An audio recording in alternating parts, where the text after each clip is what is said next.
kaunti ma Kisumu.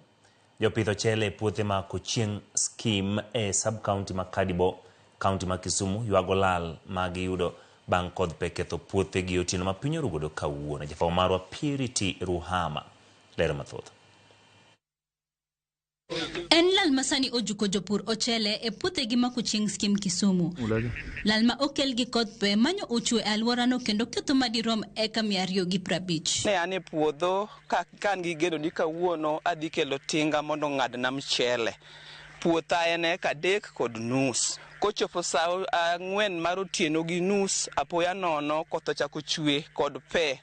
Penni no hinyowa ma kwabire puodho kawuono gokinyi, wayudo ka pe ochwado mchele te ma puothe odong' nono kendo gimo nyalo kayo mwadogo dala. Matin wadok gi lwetwa kendo wayudo asara maduong', onge gima wayudo kata matin. Giywak ni kothno mar masiranyo ochwe ei otieno kendo nego geno margi mar yudo yuto manyocha gi geno mondo okonygi e tieko midhiero maggi. Tich mar mchele ok en gima yot.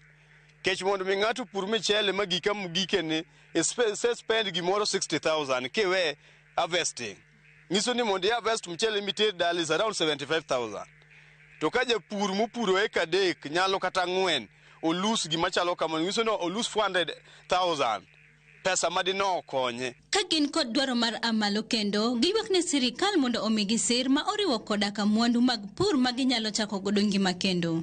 Wakwaya gi ng'uono ni ka sirikal moritowa nyalo miyowa kony kokalo kuom pur, kodhi, fertilizer kod kony mamoko manyalo miyowa teko kaka jopur nikech wadong' ka wanyap kendo chunywa ol.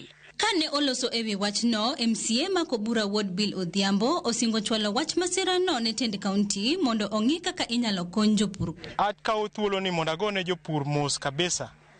To pod wadhi temo mondo wanyis county government, the executive, mondo pesa mane wakete budget mar emergency, pesa mane wakete budget mar disaster, emergency no waketo $100,000, disaster no ket $16,000. Magi kuonde ma pesa go koro nego beni tiye. Koro wakwayo gi ni jopur mondo mi support mano manyalore. Omigi kodhi, omigi mbolea, gi support mora manyalore. Ka opogore gi midhiero ne jopur ochele, kodhno mapek bende ne okelo midhiero e gwenge mamoko ma oriwo koda ka Muhoroni, kama kodh yamo oketho moko kuom klese kendo rocho chenro mag somo e skund sekonda ma Profesa Ayecho Obumba. Purity Ruhama, Ramogi TV.